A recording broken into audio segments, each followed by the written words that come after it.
Welcome to the Scent of Beauty. My name is Susan. Happy New Year. This is the first video of the year, and it is entitled Cleansing Our Palate. Before we go into releasing our pheromone, the scent of beauty, I find that it is fitting for us to take a look at our palate and remove the residue from our taste bud receptors. Since we're going to cultivate what we are fond of, what fancies our taste buds, and in order to do so, I find that we have to do a cleansing, to remove those things that are not pleasing to our taste. Remember growing up hearing, or if you didn't hear it yourself, but it was a statement that would occur when it came time for supper, to have that balanced meal.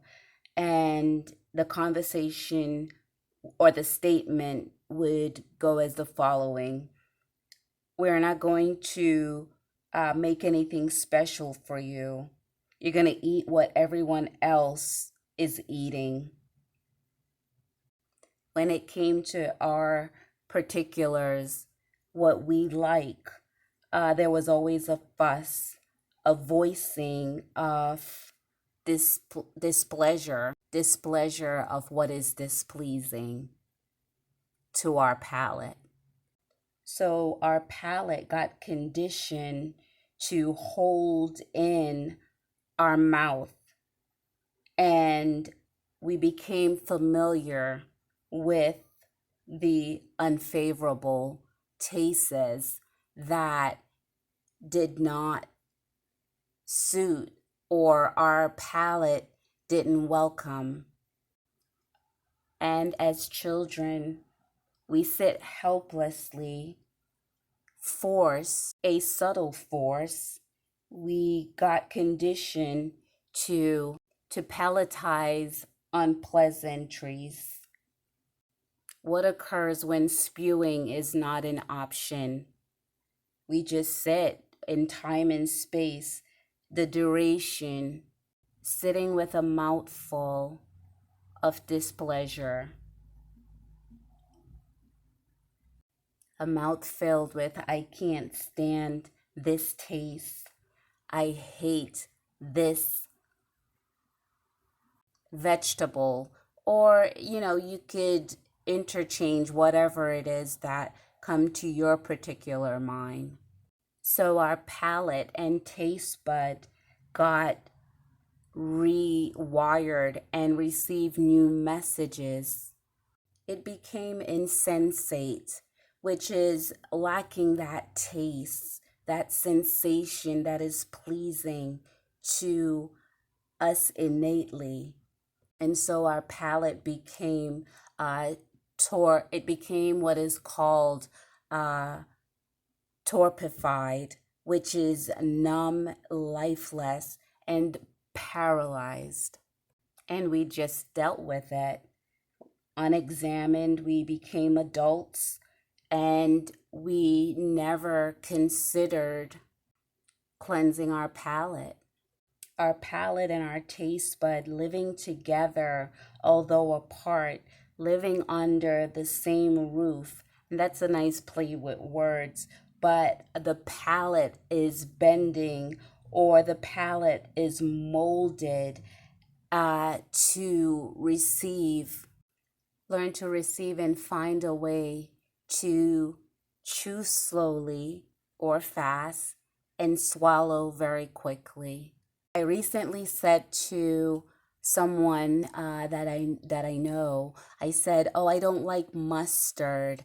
And she told me, "Well, this is mustard, but it had another ingredients in that mustard." So she said, "Go ahead and try it." And I found myself eating, the mustard, and my taste bud is sending me all these signals, alarming me that I don't like this, I don't like it. But what I proceeded to do is try to hone in on the other ingredients that is mixed with the mustard, but all I could taste was that potent taste.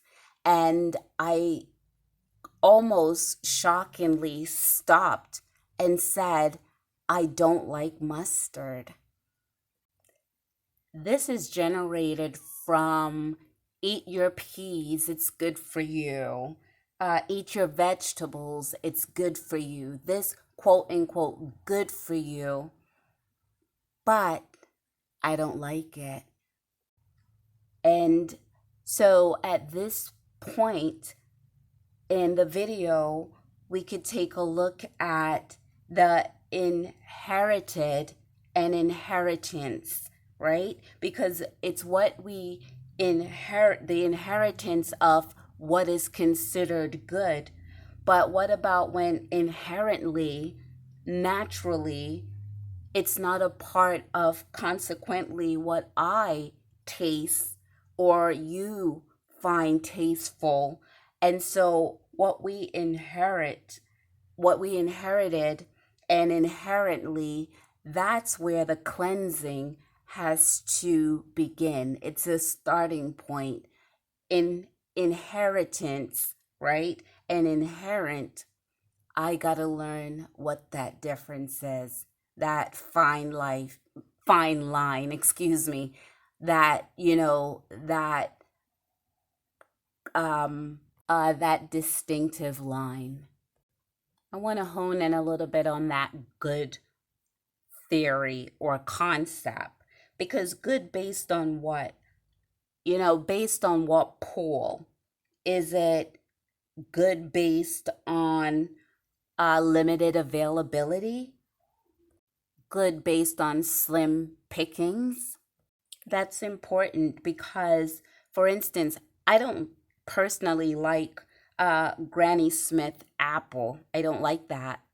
And what about if that's the only option that I'm presented with? Or is it, the Granny Smith apple that I have to pick out the best one out of it, although my taste bud, my palate don't like that sour, tangy taste of it, but that's the option. So I have to tolerate based on the amount of choices that we're offered. So good based on what? Like I love golden delicious apples, but there's a difference between a bag and an orchard, an apple orchard. When there's an orchard, then there is a vast amount that I could choose from. Hence, that is good, that I like. Limiting ourselves to a bucket versus an orchard, that's where, the cleansing of the palate is opening up so that new taste bud, new variety can be introduced. So many of our taste buds have these heavy film over it. And those are the things that we're stripping away, cleansing off of our taste bud 2020. Because, that's why I mentioned last year, we talk about resolution. But before I could get to a resolution, I have to resolve and address these undertones, these things that are that's not examined. And it begins really with the palate. This measly picking is something that in 2020 we could open it up. I remember going into a market and there's this specific fruit that I like, but there wasn't a lot of choices. Some had spots, some had blemishes on it. And I found myself trying to pick the best out of that bunch. the only option. I got paralyzed in this was my only option until I got conscious and say, wait a minute, no, it's not. And if it is, I could choose not to purchase it because I don't like it. I don't like that. It wasn't pleasing to my palate. These impose imposition when another deemed it good based on what? Their validation, but not good for for our delight. We have palate specific choices, complements to our taste buds versus contrary tastes that we have to adapt and learn to like after a while. So it's about this year about getting reacquainted with our palate and our tastes. Or for some of us is to get acquainted. We no longer have to develop a taste for what is distasteful. We could have another taste of life, satisfying for the self. And we have the right to leave what is not satisfying right where it is, where it belongs. So we could ask ourselves some questions. Am I swallowing others' facts and not my truth, abiding to my truth? Am I force feeding myself good with things I don't like? Questioning inherited and inherent good. What does that look like? What does it feel like? What does it taste like? Learning that I could love, but we have the right to also incorporate like within love. How could love be complete without like? I call it logic love. Logically, it makes sense to have like and dislike within within the dynamics of love. I think there is some unconditional aspect to that statement. We could talk about umamis, which is actually deliciousness. It is a unique taste, specific taste.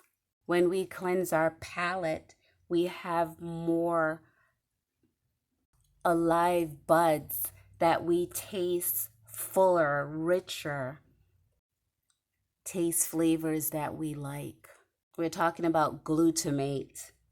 In MSG, monosodium glutamate, the glutamate itself is distinctual. It excites the neurons. It excites, wake up the flavor. There is a neurodegenerative disorder where you start to forget, but in our taste bud and in our palate, we could start to remember what is it that brings us joy? What is it that I like, that I had a taste for, but I was told that's not good for you.